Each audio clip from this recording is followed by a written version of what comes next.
यह वीडियो आपके लिए लायंसडेन द्वारा लाया गया है। दो ध्रुवी विकार।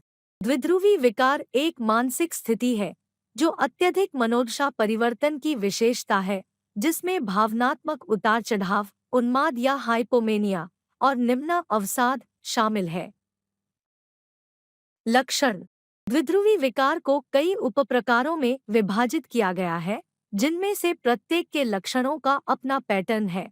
द्विध्रुवी एक विकार कम से कम 7 दिनों तक चलने वाले उन्मत्त एपिसोड या गंभीर उन्मत्त लक्षण जिनके लिए तत्काल अस्पताल देखभाल की आवश्यकता होती है। अवसादग्रस्तता प्रकरण आमतौर पर भी होते हैं, आमतौर पर कम से कम 2 सप्ताह तक चलते हैं। द्विध्रुवी दो विकार, अवसादग्रस्त एपिसोड और हाइपोमेनिक एपिसोड के पैटर्न, लेकिन पूर्ण विकसित उन्मत्त एपिसोड नहीं। साइक्लोथैमिक डिसऑर्डर, साइक्लोथीमिया हाइपोमेनिक लक्षणों की अवधि और अवसादग्रस्त लक्षणों की अवधि कम से कम 2 साल, बच्चों और किशोरों में 1 वर्ष तक रहती है। मुख्य लक्षणों में शामिल है उन्मत्त और हाइपोमेनिक एपिसोड, ऊंचा मूड, बढ़ी हुई गतिविधि, नींद की कम आवश्यकता, भव्यता, बातूनीपन, विचारों की दौड़, व्याकुलता, आवेग और कभी-कभी खराब निर्णय। अवसादग्रस्तता प्रकरण, उदासी, निराशा, सुस्ती, नींद में खलल, गतिविधियों में रुचि की कमी, बेकार की भावना और आत्मघाती विचार या व्यवहार। कारण। सटीक कारण अज्ञात है, लेकिन कई कारक योगदान दे सकते हैं। जैविक अंतर, मस्तिष्क में परिवर्तन। न्यूरोट्रांसमीटर, प्राकृतिक रूप से पाए जाने वाले मस्तिष्क रसायनों में असंतुलन।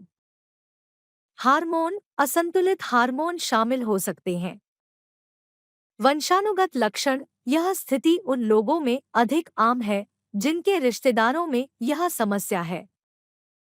वातावरण, उच्च तनाव, दर्दनाक घटनाएं या शारीरिक बीमारी। जोखिम, प्रथम श्रेणी का रिश्तेदार होना, जैसे माता पिता या भाई बहन। उच्च तनाव की अवधि। नशीली दवाओं या शराब का दुरुपयोग। जीवन में प्रमुख परिवर्तन। निदान। निदान में शामिल है शारीरिक जांच, मनोरोग मूल्यांकन, विचारों, भावनाओं और व्यवहार पैटर्न पर चर्चा करें। मूड चार्टिंग, मूड का दैनिक रिकॉर्ड रखना। अमेरिकन साइकियाट्रिक एसोसिएशन द्वारा प्रकाशित मानसिक विकारों के निदान और सांख्यिकी मैनुअल DSM-5 में द्विध्रुवी विकार के मानदंड उल्लिखित है। इलाज। दवाएं, मूड स्टेबलाइजर्स जैसे लिथियम, एंटीसाइकोटिक्स, एंटीडिप्रेसेंट्स और चिंतारोधी दवाएं। मनोचिकित्सा, संज्ञानात्मक व्यवहार थेरेपी, परिवार केंद्रित थेरेपी आदि।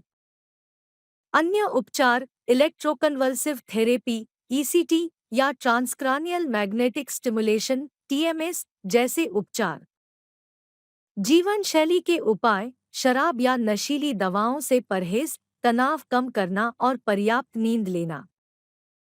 जटिलताओं, यदि इलाज न किया जाए तो द्विध्रुवी विकार का कारण बन सकता है आत्महत्या या आत्महत्या के प्रयास। कानूनी या वित्तीय समस्याएं, नशीली दवाओं या शराब का दुरुपयोग। रिश्ते की समस्याएं, काम या स्कूल में खराब प्रदर्शन।